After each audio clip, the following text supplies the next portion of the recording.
खुलुमबाय बयनिसिमबो नोंथांमोनखौ dear Brahma YouTube चेनेलाव गोदान video बयखौबो फिन खेबसेबाव आरो बरायनाय बावहरबाय। दिनै आं नोंथांमोननि सिगाङाव 16 जुलाइ 2024 मायथाइनि सानसेनि फानजामुथिखौ फरायथिनो लादों। गिबियावनो दङ मेष राशि। दिनै सासे खाथि लोगोनि हेफाजाबजों माखासे फालांगिरिफोरा राङारि मुलाम्फा मोननो हागौ। नोंथांनि जिउ लोगोरिया नोंथांनि खाथियाव गासिबो दावराव दावसिखौ बावगारनानै फैगोन, नोंथांखौ अननायजों बोजबना लागोन।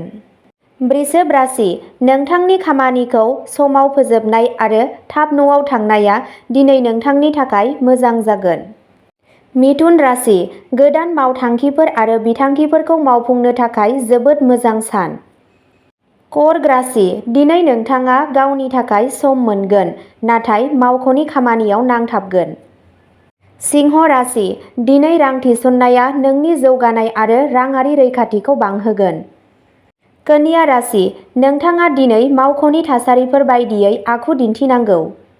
गोनांथि गैयाब्ला सिरि था, मानोना नोंथाङा बुंनाय जायखिजाया नाङै बाथ्राफोरा नोंथांखौ जेंनायाव खोख्लैनो हागौ। तुला राशि। दिनै नोंथांनि जिउ लोगोरिजों गोब्राब बाथ्रा दान्थेलायनाय जानो हागौ। वृश्चिक राशि। खामानि मावग्रा जायगायाव बैसोगोराफोरनि नारसिननाय आरो न'आव बेले-बेजेआ माखासे नारसिनथाय लाबोनो हागौ, जाय खामानियाव नोंथांनि गोसो हमथानायखौ हेंथा होगोन।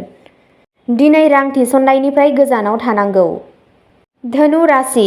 गोरोन्थि सुंज्लायनाय एबा मोनसे खौरांआ नोंथांनि सानखौ गाज्रि खालामनो हागौ। दिनै नोंथाङा गावनि जिउ लोगोरिनि थगायनायनि थाखाय दुखु मोननो हागौ।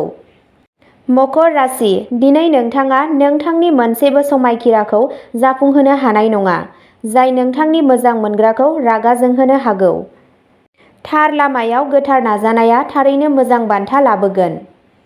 कुम्भ राशि। दिनै नोंथाङा नोंथांनि रांखौ धोरोमारि हाबाफारिफोराव बाहायनो हायो आरो गोसोआरि गोजोन आरो दिदोमथि लाबोनो हागौ। मीन राशि। नोंथांनि पार्टनारआ हेफाजाब होग्रा आरो हेफाजाब होगोन। बेयो नोंथांनि मोजां मोनलायनायनि खाफालगोनां सान।